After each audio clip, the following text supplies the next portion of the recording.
Institututik ateratzeko unea iritsi zaie. Batxilergoko bigarren mailako ikasleek aurten erabaki beharko dute zer eta non ikasi. Psikologia ikasi nahiko nuke. Agian lehen hezkuntzako irakaslea izatea edo ez dakit oraindik. IBEF egitea gustatuko litzaidake. Ez, oraindik ez daukat argi, zer ikasi, baina nago karrera batzuen artean. Bizitzan erabakiorra izango den pausu hori emateko informazio falta somatzen dute gehienek. Ez dago informazio askorik esaterako. Lagunen bitartez eta ikasle mugimenduaren bitartez.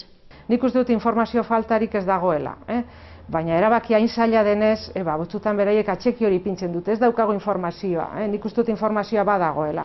Boloniako plana estreinatuko duen belaunaldia da, eta horrek zalantzak areagotu egiten ditu. Hezkuntza sailak gaur aurkeztu du institututik unibertsitatera egingo duten bidaia argitzeko gida. Zer diren graduak, zer diren kredituak, zenbat ordu egin beharko dituzte klasean. Gida aste honetan iritsiko da institutu eta lanbide heziketa zentro guztietara. Eta hasi aldaketara ohitzen, ikasle batek gradu ikasketak Euskadin egin ditzake, master bat Finlandian eta doktoregoa Alemanian, hori da Bolonia.